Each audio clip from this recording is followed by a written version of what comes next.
As it started, who and what was the Grateful Dead? That's a big question. You know, it started for me on a New Year's Eve between 1963 and 64. I was wandering the back streets of Palo Alto with a couple of friends, and we heard banjo music coming out from behind the music store that we used to frequent. We were folkies at the time. I had just turned 16, and we just knocked on the door, and Jerry came in. We knew it was Jerry. Everybody knew that he was the banjo teacher there. Jerry Garcia. Yeah, Jerry Garcia, and guitar teacher as well. And we just sort of invited ourselves in. He asked us if we played instruments, and we, sure.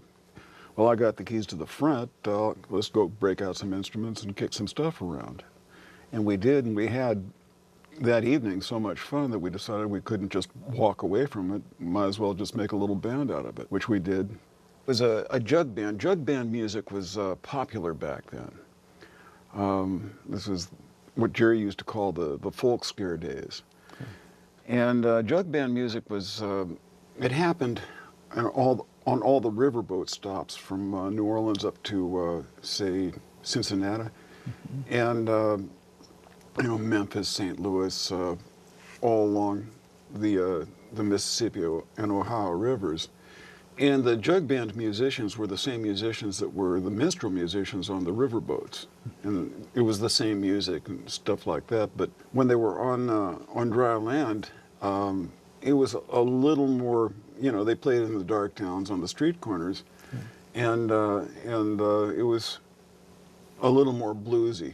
A little less showmanship, a little less shtick, if you will. But you know about an old-fashioned jug band now, one that, say, Tom Sawyer and Huckleberry Finn would have recognized in their time. Yeah, that's the music we were playing. And that music went on to become what we call funk music now. Mm-hmm. And funk music comes from all the same places, all the same cities. Big hotbed of funk music in Cincinnati, for instance. But you get it in New Orleans, you get it in Memphis, you get it in St. Louis. And it's the same scales, same rhythms, basically. The biggest difference is electric instruments and the hi-hat cymbal. So you start this jug band with Jerry Garcia after the fortuitous New Year's Eve meeting. What was that band called originally? It was called, the band was called Mother McCree's Uptown Jug Champions. It took us a little while to paste all that together.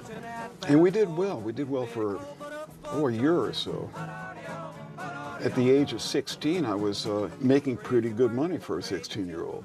There was a little tension at home because I maybe have been somewhat neglecting my studies and stuff like that. And I grew up under the shadow of Hoover Tower. My folks had Stanford in mind for me, not an itinerant troubadour.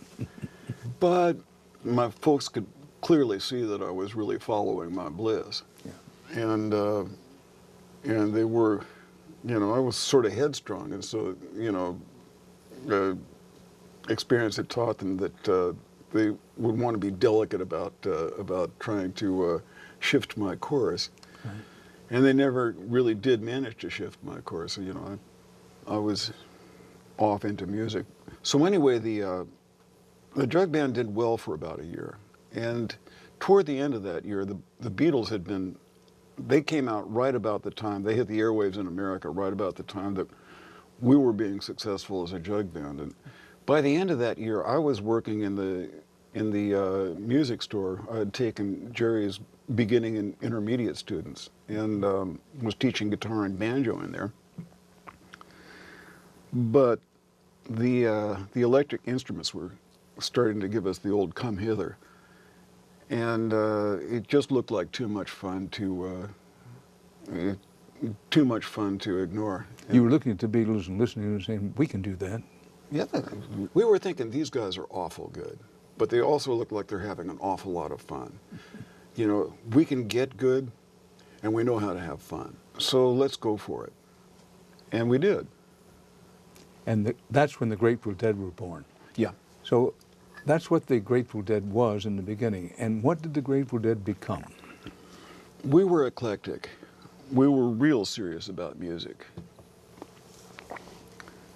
Real engaged in music. Any music that we could find that we could understand and find intriguing.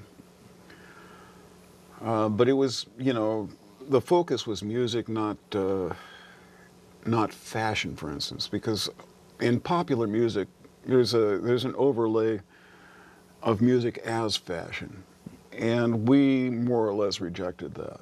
You know, for instance, we were one of the first outfits that went sort of towards our country roots, because Jerry and I had grown up listening to country music on the radio. It was part of the, you know, if you didn't like what was on the radio, you'd push a button, and there were all kinds of stations in the Bay Area, particularly. We had R&B stations, we had classical stations, we had jazz stations, and we'd listen to all of it. And so country music was part of that swamp that we grew out of.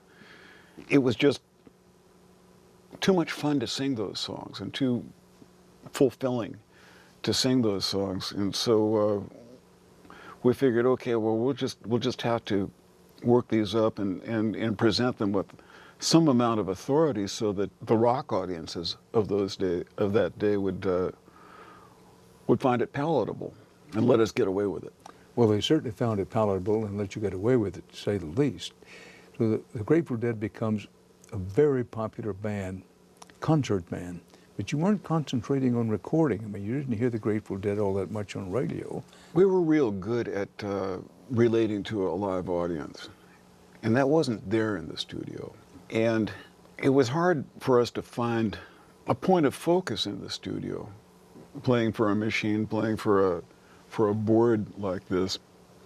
We never got all that good at it. We made a couple of pretty good records, or a few good records actually. But what we did was, you know, what we were good at was stating a theme, then taking it for a little walk in the woods. Before a live audience. For a live audience, right. That we could, you know, that we could bring along, because their energy, their appreciation, which you can feel on the moment, it energized us, it energized the music.